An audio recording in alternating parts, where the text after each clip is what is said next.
Mobile खाली आहे.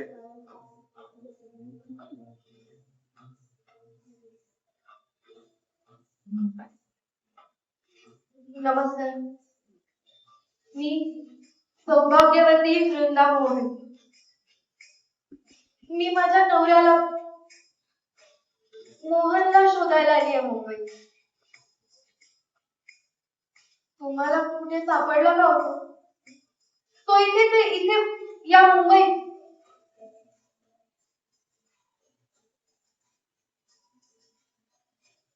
सगळ्यांना प्रश्न पडला ना, या एवढ्या मोठ्या मुंबईत मी मोहनला कुठे शोधणार? असेल मुंबई मोठी, पण त्याहून मोठं काय माहितीये? एका सौभाग्यवतीची जिद्द. सौभाग्यवतीच्या कपाळावरचं हे कुंकू आणि गळ्यातलं हे मंगळसूत्र तिला कधीच संकटासमोर हरायला नाही, संकटाशी लढायला शिकवलं. हा प्रवास फक्त मोहनला शोधण्याचा नाही, हा एका सौभाग्यवतीचं सौभाग्य रक्षण आहे.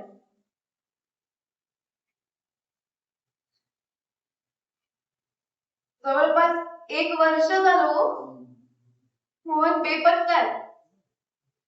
सगळे लोक म्हणतात की त्याने आत्महत्या केली आहे, तो नाहीये. पण माझा विश्वास आहे, माझा मोहन जिवंत आहे.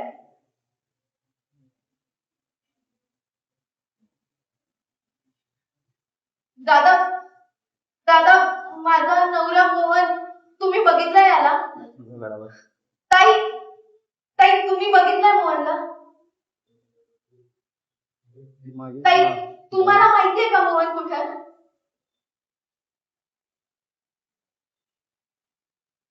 माझी तुमच्या सगळ्या पत्रकार मित्रमैत्रिणींना एकच विनंती आहे, मी साकडे घालते इथे. मला माझ्या मोहनला शोधण्यासाठी मदत करा प्लीज. जोपर्यंत या वृंदाचा श्वास सुरू आहे ना, तोपर्यंत या वृंदाचा विश्वास आहे माझा मोहन सापडला. कारण इतिहास साक्षी आहे, जेव्हा जेव्हा एका सौभाग्यवतीने तिच्या सौभाग्य रक्षणाचा लढाई उचलली, तेव्हा तेव्हा नियतीने सुद्धा तिच्या प्रेमासमोर हार मानली. मी तुम्हाला विनंती करते की प्लीज प्लीज माझी मदत करा.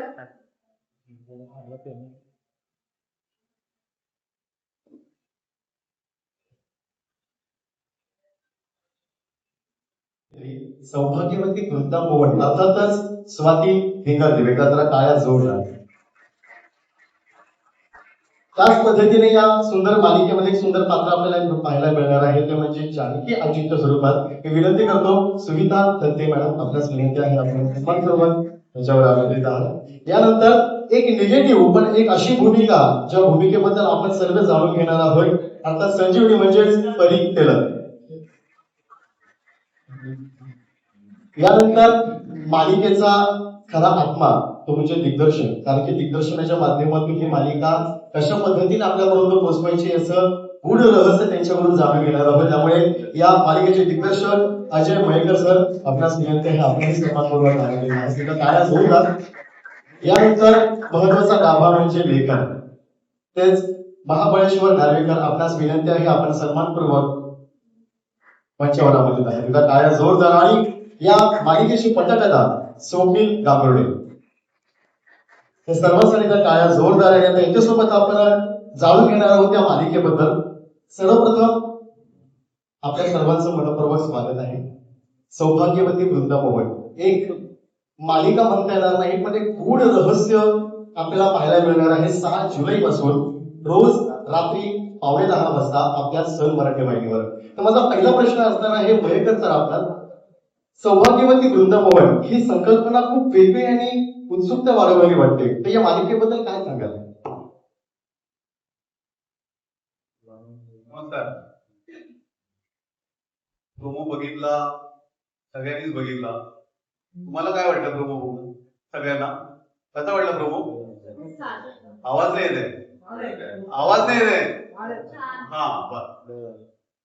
तर तसंच हा काय थरारक प्रवास आहे एका सामान्य स्त्रीचं, जी एका तिच्या फॅमिली बरोबर एका कुटुंबाबरोबर छोट्याशा गावात राहते आणि सुखी चांगलं जीवन सुरू असताना अचानक संकटाची चाहूल लागते. तिचा नवरा दूर जातो आणि अख्खं जग तिला काही समजवत आहे की बाबा तुझा नवरा गेलाय, नवरा गेलाय, नवरा गेलाय, पण ती मान्य करायला तयार नाहीये. एक साधी गावातली मुलगी आणि ती आपल्या नवऱ्याला शोधायला त्याचं काय झालंय असंख्य प्रश्न घेऊन या मुंबईत येते आणि या मुंबईमध्ये तिचा एक थरारक प्रवास सुरू होतो आणि ती एका या पात्रांना भेटते आणि मग नंतर काय काय गोष्टी उलगडत जातात आणि हे काय म्हणतोय मी, सत्यवान आणि सावित्री, जसं सावित्रीला माहिती होतं की आपले प्राण यमाकडनं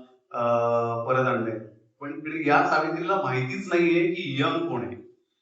तर ती त्या यमाच्या शोधात, आपल्या नवऱ्याच्या शोधात कडे आलेली आहे मुंबईमध्ये आणि कसा हा प्रवास उलगडत जाणार आहे. गोष्टीतून सस्पेन्स थ्रिलर असल्यामुळे फार काही सांगता येणार नाही, पण प्रत्येक एपिसोड उत्कंठावर्धक असेल तसंच त्यांनी लिहिलंय सुनीलनी आणि माधवीने डिझाईन केलंय. तर ही गोष्ट अशी उलगडत जाईल. वा, नक्कीच आणखीन जाणून घेणार आहोत. पण आता मी बोलणार आहे वृंदा तुझ्याकडे. वृंदाचा नवरा हरवला आहे, नेमकं मोहन सोबत असं काय घडलंय, काय सांगशील त्याबद्दल?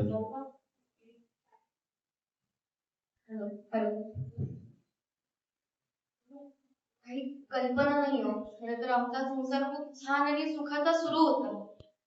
अचानक काय झालं माहित नाही, एक दिवस अचानक घरातून निघून गेला. मी गावात खूप शोधलं, सगळ्यांना फोन केले, मित्र मैत्रिणी, पण त्याचा काहीच पत्ता नाही. हॅलो, मी सागरिका हैदराबाद न्यूज मधनं आले. बरं, मगाचपासून आम्ही बघतो की ते मोहन कुठे म्हणजे मोहनचा शोध सुरू आहे, पण तो नेमका कसा दिसतो, तो कसा आहे, म्हणजे जर शोधायचं झालं तर कसं आम्ही शोधणार त्यात? विनंती आणि जरा टाळ्या जोरदार मोहन गुरुजी अभिनेते संग्राम संगम आपल्याला विनंती आहे आपण बसून घेऊयात आणि पुढचा प्रश्न आता मोहन आलेलाच आहे, तर मोहनलाच विचारणार आहोत. मोहन अर्थात संग्राम सर, मराठीवर तुझं पुनरागमन होत आहे आणि तेही एका रहस्यमय थरारक कथेतून. मोहन या व्यक्तिरेखेबद्दल काय सांगशील? नमस्कार. आता हा जो मोहन तुम्हाला दिसतोय तो तुम्हाला माझ्या वृंदाच्या नजरेतून दिसतो आणि जेव्हा तिला मोहन सापडेल, जेव्हा तिचा शोध संपेल, तेव्हा मोहन खऱ्या अर्थाने तुम्हा सगळ्यांच्या समोर येईल. त्यामुळे मला वाटतं वृंदाच्या नजरेतला मोहन साधा आहे, खरा आहे, इनोसंट आहे, त्याचं त्याच्या वृंदावर प्रचंड प्रेम आहे, त्याच्या घरच्यांवर प्रचंड प्रेम आहे आणि तिच्या नजरेतून मोहन हळूहळू तुम्हाला सगळ्यांसमोर उलगडत जाणार आहे. मोहन नक्की कसा आहे, कारण तिचा जो शोध असणार आहे त्यात ती अनेक लोकांना भेटेल आणि तिथे हळूहळू मोहन कसा आहे ते प्रेक्षकांना कळत जाईल. आपल्या लाडक्या सन मराठी वाहिनीवरील हा माझा दुसरा शो आहे आणि जेव्हा सन मराठीसारखी एखादी वाहिनी आपल्याला पुन्हा एकदा काम करण्याची संधी देते, तेव्हा मला वाटतं कलाकार म्हणून आपली जबाबदारी वाढते. आधी जर आपण 100% देत असू तर आता 200%, 300% द्यावं, हा माझा प्रयत्न आहे कलाकार म्हणून, कारण त्या वाहिनीने पुन्हा एकदा तुमच्यावर विश्वास टाकलेला असतो आणि ते सुद्धा एका अशा मालिकेत जी फार वेगळी आहे, जी कथा खरंच फार वेगळी आहे. म्हणजे आपण जनरली प्रत्येक प्रेस कॉन्फरन्सला, प्रत्येक मालिकेच्या वेळेला म्हणतो की माझं पात्र वेगळं आहे आणि गोष्ट खूप वेगळी आहे, पण तुम्हाला प्रोमो बघून खरंच सगळ्यांना वाटत असेल की खरंच या मालिकेची गोष्ट फार वेगळी आहे आणि अशा घाटणीचा शो आता नाहीये. त्यामुळे अशा शोचा मला भाग होण्याची संधी मिळाली म्हणून मी आपल्या लाडक्या सन मराठी वाहिनीचे मनापासून आभार मानतो. अजय सरांचे मनापासून मी आभार मानतो. मला ही गोष्ट मुद्दामून सांगावीशी वाटते, तुम्हाला कदाचित लक्षात नसेल, आम्ही 9 वर्षापूर्वी एकत्र काम केलं होतं. म्हणजे मला 9 वर्षापूर्वी त्यांच्याबरोबर काम करण्याची संधी मिळाली. तो शो मी आधी 3 वर्ष करत होतो आणि मग अजय सर आले होते आणि तुमचा शॉर्ट रेडी होता म्हणून मला पहिला दिवस होता, मी आलो हॉलमध्ये, कॅमेरा कुठे आहे, तर अजय सरांनी त्या त्या हॉलमध्ये एक डायनिंग टेबल होतं, त्याच्या खाली जो एक बी सेक्शन असतो त्याच्या खालून एक ब्लॉक लावला होता. आणि 3 वर्षात मी त्या हॉलमध्ये तसा ब्लॉक लागलेला कधी बघितला नव्हता. तर मला तेव्हापासून असं होतं की मला अजय सरांबरोबर एक फ्रेश शो करायचा आहे. मला एक पहिल्यापासून त्यांच्याबरोबर काम करायचं आहे. आणि या शोच्या निमित्तानं आता ब्लॉक पडले. So thank you so much. आणि नक्कीच या विश्वासाला तू नक्कीच खरं ठरशील. एक वेगळं पात्र अभिनयाच्या माध्यमातून पोहोचण्याची संधी मिळालेली आहे. तर टाळ्या जोरदार. यानंतर खरं तर कुटुंब म्हटलं तर त्याच्यामध्ये एक हेड ऑफ द फॅमिली असते आणि ह्या कुटुंबातली हेड ऑफ द फॅमिली म्हणजे आजी, जी जानकी आजी सुंदर भूमिका आपल्यापर्यंत पोहोचवणार आहेत. मी आपला प्रश्न म्हणतो, मालिकेतील तुमची ही भूमिका नेमकी काय आहे आणि या भूमिकेबद्दल काय सांगाल? माझी या मालिकेतली भूमिका खूप वेगळी आहे. मी आतापर्यंत केलेल्या सगळ्या भूमिकांपेक्षा वेगळी आहे. मी एक प्रेमळ आजीचा रोल करते. मी हेड ऑफ द फॅमिली आहे, जसं त्यांनी सांगितलं. प्रेमळ आहे. माझं घर, माझं कुटुंब जोडून एकत्र आम्ही सगळ्यांनी एकत्र राहावं त्यासाठी धडपडणारी आजी आहे. घरातल्या सगळ्यांवर तिचा वचक आहे. तिच्या पद्धतीने ती सगळ्यांवर नजर ठेवून आहे. गाडीसारखी नजर आहे तिची.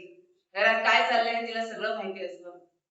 पण तरीही ती खूप प्रेमळपणाने सगळ्यांशी वागते, सगळ्यांना सांभाळून घेते, सगळ्यांपर्यंत पोचण्याचा प्रयत्न करते. प्रत्येकाचं आपापले काहीतरी गोष्ट आहे, प्रत्येक जण आपापले व्यक्तिरेखा आहे. ती कशी त्या आजीबरोबर वागते आपल्याला मालिका सुरू झाली की कळेलच. पण आजीचा प्रयत्न आणि धडपड हीच आहे की सगळ्यांना जोडून एकत्र सगळ्यांनी छान राहावं. पण तिचं सगळ्यात जास्त प्रेम तिच्या नातवावर आहे. आणि तो नातू कोण असणार हे आपल्याला पाहायला मिळणार आहे रोज रात्री 6 जुलै पासून हा. रात्री 9:45 वाजता. इथं टाळ्या जोरदार. यानंतर मी येणार आहे पुढील पत्राकडे. असं म्हणतात की मालिका म्हटलं की नायक नायिकाच नाही तर खलनायकामुळे सुद्धा पात्र आणि ती मालिका त्याचा टीआरपी वाढला जातो. त्याची भूमिका प्रत्येकाच्या मनापर्यंत पोहोचली जाते. तीच एक भूमिका घेऊन पुनीत तेलंगेत आहे. त्यामुळे मी विनंती करतो पुढील प्रश्नासाठी. सन मराठीवर तुझं एक पुनरागमन होत आहे, त्याबद्दल पुन्हा अभिनंदन. त्या अगोदर प्रेक्षकांनी तुला सोजवळ भूमिकेत पाहिलेलं आहे, पण यावेळी काय वेगळं पाहायला मिळणार आहे? नमस्कार सगळ्यांना. हो, माझं सनवरती पुनरागमन होत आहे आणि ह्याच्यापूर्वी संत गजानन शेगावीचे या मालिकेत अगदी गजानन महाराजांची शिष्या साध्वी असा एक रोल मी केला होता. आणि मला एका वेगळ्या गोष्टीसाठी थँक्यू असं म्हणायचं, कारण एखाद्या कलाकाराला आपण जेव्हा एखाद्या धाटणीच्या भूमिकांमध्ये बघतो तेव्हा त्याच पद्धतीने त्याच्याकडे बघितलं जातं. तर गजानन महाराजांची शिष्या ते कम्प्लीट खलनायिका हा एक माझ्यावर वेगळा विश्वास दाखवल्याबद्दल सन मराठीचे खूप खूप धन्यवाद. सन मध्ये काम करताना मला ह्याच्या आधी आणि त्या भूमिकेसाठी मला नॉमिनेशन देखील मिळालेलं होतं. आणि आता मी खलनायिका खूप वर्षांनी मी खलनायिका करते, कारण मला पोलिसी खात्यात पण बऱ्याच भूमिकांमध्ये तुम्ही बघितलं तर खलनायिका खूप वर्षांनी करते. अजय दादाबरोबर मी पहिल्यांदा काम करते आणि मला असं कळलं की हा एक म्हणजे अजय सिरियल करतोय. मी फोन केला, म्हटलं मला आवडेल करायला. आणि सगळं जुळून आलं, कारण योग यावा लागतो असं मला वाटतं एखादी छान भूमिका तुमच्या वाट्याला यायला. तर ही भूमिका माझ्या वाट्याला आल्याबद्दल मी ग्रेटफुल आहे. थँक्यू म्हणते मी सन मराठीला, अजय दादाला, तुमच्या अख्ख्या टीमला. आणि आय एम व्हेरी एक्सायटेड की खूप वर्षांनी खलनायिका मी करते आहे. तर शिवाय सस्पेन्स. हो, आणि आपल्याला टेलिसोप्स मध्ये किंवा दैनंदिन मालिकांमध्ये एक वेगळ्या घाटणीची सवय झालेली असते. तर तो सगळा ड्रामा तुम्हाला बघायला मिळणार आहे. पण तुम्ही बघितलं असेल तर एक लुक, ट्रीटमेंट किंवा ज्या पद्धतीने ह्या मालिकेला काय म्हणू आपण क्राफ्ट केलं गेलंय तो फार वेगळा आहे. म्हणजे आम्हाला सुद्धा, कारण आपल्याला सतत काहीतरी नाविन्य हवं असतं, आपण म्हणतो काहीतरी वेगळे पण हवं असतं. तर ते ह्या तिन्ही प्रोमोज मध्ये पण जाणवतं आहे. आणि अगदी खरं खरं तुम्हाला सांगायचं तर जितका सस्पेन्स प्रेक्षकांसाठी आहे तितकाच आमच्यासाठी सुद्धा आहे. म्हणजे आम्हाला सगळ्याच गोष्टींची उत्तरं अजून माहिती नाही आहेत. तर ती एक वेगळी मजा आहे. म्हणजे ते कसं अनफोल्ड होणार हे बघणं जास्त इंटरेस्टिंग असेल असं मला वाटतं. मला वाटतं पहिलं हे उत्तर प्रेक्षकांकडूनच मिळेल, ज्यावेळी सर्वोत्कृष्ट खलनायिका, सर्वोत्कृष्ट अभिनेता, सर्वोत्कृष्ट मालिका हे सगळे अवॉर्ड्स आपल्या घरात येईल. त्यावेळी मला निश्चितपणे खात्री आहे की तोपर्यंत सगळं उलगडलेलं असणार आहे. नक्कीच नक्कीच. धन्यवाद. यानंतर नार्वेकर सर पुन्हा आपल्याकडे येतोय. आजच्या या मराठी प्रेक्षकांसाठी ही कथा का महत्वाची आहे असं तुम्हाला वाटतं?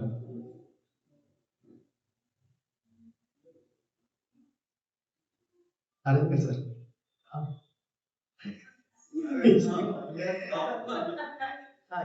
ओके. हा. आजच्या या मराठी प्रेक्षकांसाठी ही कथा का महत्वाची आहे असं तुम्हाला वाटतं?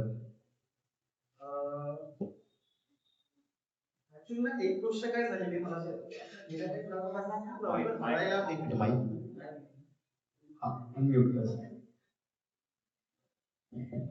सो ना एक गोष्ट काय निश्चित जाणवते की आपण गेल्या काही काळामध्ये ना खूप लवकर हरायला शिकलोय.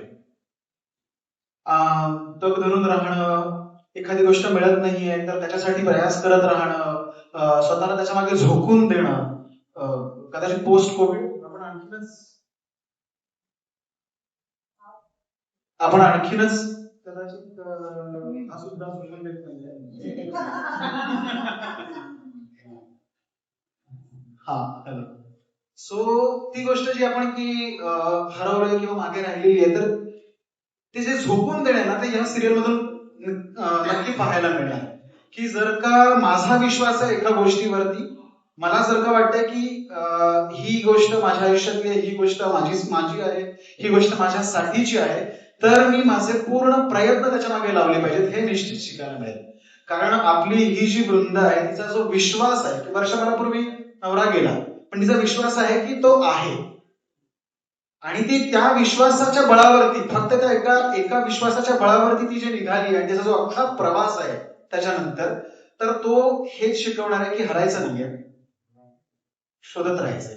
जेव्हा ऍक्च्युली अख्खं जग तिच्या विरुद्ध उभं असणार आहे, म्हणजे ती योग्य दिशेने जाते आहे, नाही जाते आहे, समोर व्यक्ती कोण आहे, नाही तो करेक्ट आहे, नाही काहीच माहीत नसताना फक्त तो विश्वास एक जो असतो ना त्या बळावरती जी जाते, तर ती शिकवण असेल हे निश्चित मला वाटतं की हरला नाही पाहिजे, शुड फाईट. नक्कीच. आणि सर मला गॅरंटी आहे की तुमच्या लिखाणाच्या माध्यमातून ती कथा अगदी व्यवस्थितच पोहोचणार आहे. त्यामुळे जो सस्पेन्स आहे, जो थ्रिलर आहे, तो हळूहळू उलगडतच त्या मालिकेची मजा सगळेच घेणार आहे. चला धन्यवाद. त्यानंतर येणार आहे मी स्वप्नील सरांकडे. तर प्रश्न असा आहे सर, प्रोमो पाहिल्यानंतर अनेक प्रश्न निर्माण होतात मला. पटकथा म्हणून प्रेक्षकांना एक हिंट द्यायची झाली तर काय हिंट द्याल? म्हणजे पुढे काय घडणार असेल, किंवा आपल्या या मालिकेबद्दल किंवा मोहन बद्दल? खरं तर अशी हिंट या शोची असं नाही सांगता येणार, पण मी एवढं एक नक्की सांगेन की कुठल्याही घराचा आणि कुटुंबाचा आत्मा हा स्त्री असतो. ती ते कुटुंब सांभाळते, नातं जगते, सगळ्या गोष्टी धरून ठेवते. आता कालच वटपौर्णिमा झाली आणि सध्याच्या काळामध्ये जे काही गणित चालू आहेत त्या वातावरणामध्ये एका स्त्रीने आपल्या पतीसाठी एवढं जगणं हा या शोचा मूळ गाभा आहे. आणि अशा परिस्थितीमध्ये ज्या वेळेला एक स्त्री उंबरा ओलांडून आपल्या नवऱ्याचा हात धरून घरात येते, तो नवरा तिचं जग, कुटुंब हे नंतर तिचं जग व्हायला सुरुवात होते. पण ज्या वेळेला लग्न करून वर्षभरातच जर तो नवरा ती जग तिचं हरवलं, तर ते जग शोधण्यासाठी तिचा जो स्ट्रगल आहे त्या कोवळ्या वयात, आणि अशा ठिकाणी, अशा अनोळखी शहरामध्ये, अशा अनोळखी लोकांशी होणारा तिचा स्ट्रगल, याची गंमत त्या गोष्टीची आहे. आणि तो नवरा तिला मिळणार आहे की नाही, ती तिथपर्यंत पोहोचणार आहे की नाही, आणि नेमकं घडलं काय होतं. आपण प्रोमोमध्ये पाहिलं की एक भोवऱ्यामध्ये अडकलेली आहे, एक चक्रव्यूह आहे ज्यामध्ये ती अडकत जाणार. हे चक्रव्यूह नेमकं कशाचं आहे?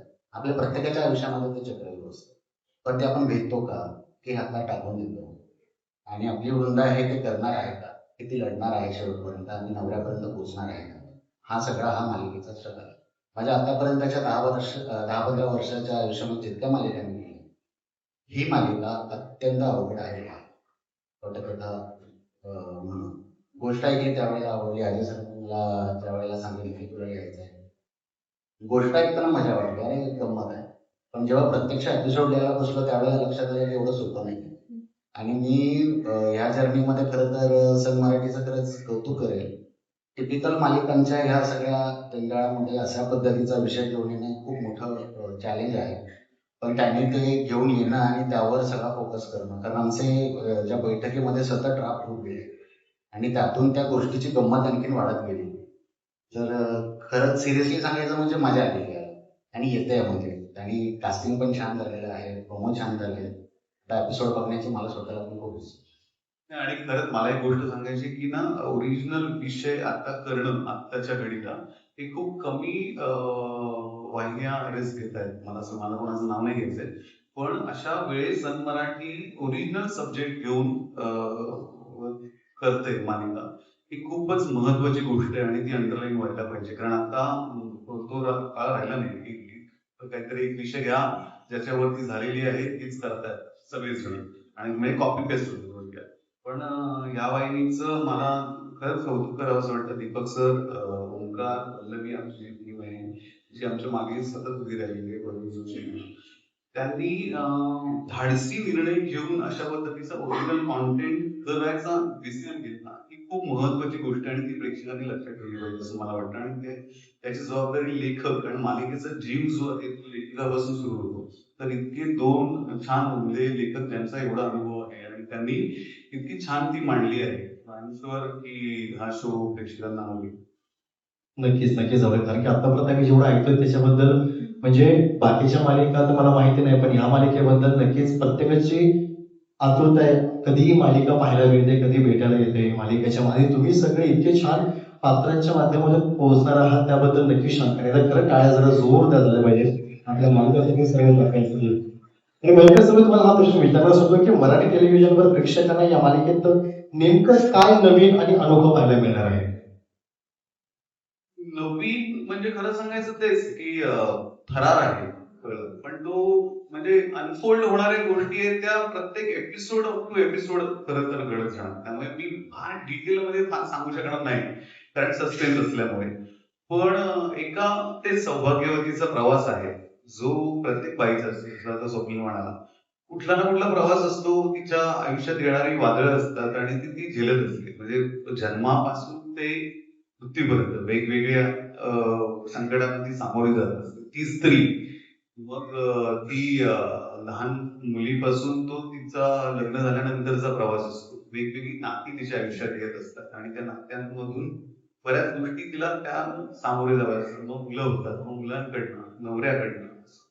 तर ही गोष्ट सांगताना प्रामुख्याने मला हे म्हणायचं की तो सौभाग्यवतीचा प्रवास आहे. ती एका चक्रव्यूहामध्ये अडकते आपल्या नवऱ्याला सोडताना आणि ती आपल्या नवऱ्याला सोडणार की नाही, मिळणार की नाही, याचा तो प्रवास आहे. आणि तो अनफोल्ड होणाऱ्या गोष्टीतून आणि episode जो यांनी लिहिलाय तो. नक्कीच. तर मी आता येतोय वृंदा तुझ्याकडे. पहिल्यांदाच मुख्य भूमिकेत प्रेक्षकांसमोर येत आहेस, तर या प्रवासाबद्दल आणि वृंदाच्या व्यक्तिरेखेबद्दल काय सांगशील?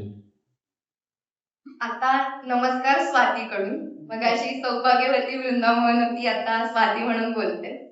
तर नमस्कार, मी स्वाती विनोद भिंगारदिवे. पहिल्यांदाच लीड करतेय. इथेच मोठा श्वास सुटतोय खरं तर माझा. मी 5-6 वर्ष झालं काम करतेय. कॉलेज डेज पासून म्हणा, नाटक, शॉर्ट फिल्म्स मध्ये छोटी मोठी कामं, सिरियल्स पण बऱ्याच केल्यात, त्यात छोटे मोठे पात्र केलेत. प्रत्येकाची इच्छा असते एकदा तरी लीड करायचं आणि इतक्या वर्षानंतर खूप खूप वाट बघून आता ते स्वप्न पूर्ण होतंय. आता ते हातात आलंय तर ऑब्व्हियसली मी प्रॉमिस करते की मी ते शेवटपर्यंत छान घेऊन जाणार आहे. पण लिहिलेलं असतं ते नशिबाच्या आधीही नाही मिळत आणि नंतरही नाही. ते वेळेत मिळत आणि मला वाटतं की आता ही परफेक्ट वेळ जुळून आलीये स्वातीला वृंदा भेटण्याची. तर आता आलीये माझ्या हातात वृंदा. म्हणून आधी तर सन मराठीचं खूप खूप खूप थँक्यू. तिथे हेड्स पर्यंत मी अजून पोहोचू शकले नाही, पण पल्लवी मॅम, वैभव सर, ऋतुजा मॅम या सगळ्यांना थँक्यू. आणि खूप मोठं थँक्यू अजय सरांच्या पूर्ण टीमला.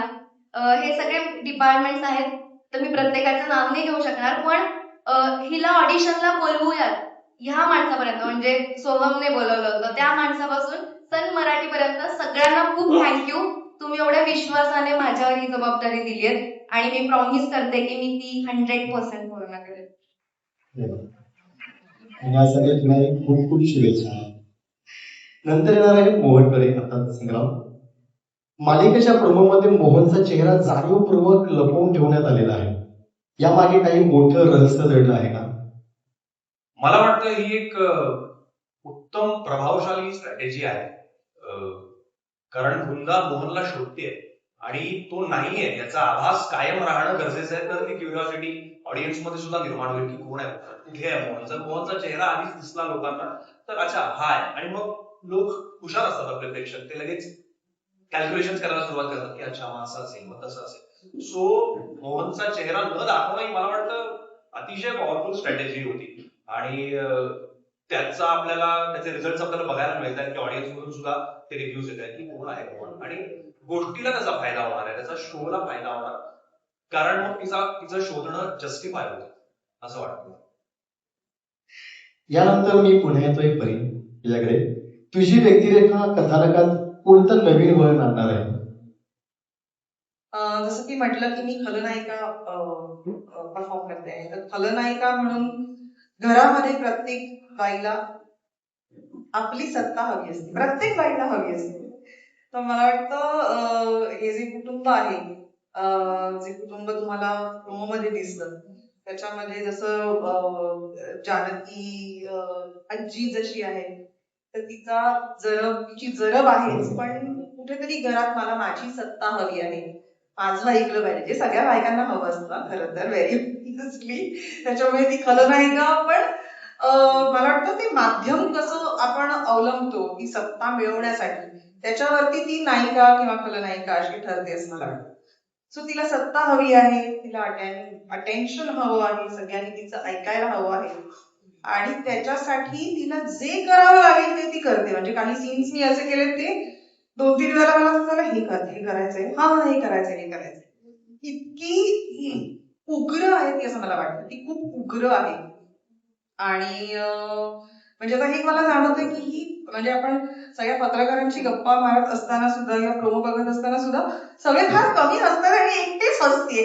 म्हणजे एक तो सस्पेन्स म्हणा किंवा तो थरार म्हणा, एक कुठेतरी तो एक वाईब जे क्रिएट होतं ना, ते काहीतरी गूढ आहे, काहीतरी असं आहे जे अनाकलनीय आहे. आणि जसं आता संग्राम म्हणाला तसं की ज्या वेळेला एखादी गोष्ट तुम्हाला अशी अर्धवट दाखवली जाते किंवा नाही म्हटली जाते तेव्हा ती जाणून घ्यायची जास्त इच्छा असते. सो मला वाटतं ते जो एक ट्रिगर पॉइंट आहे तो छान वर्क झालेला आहे.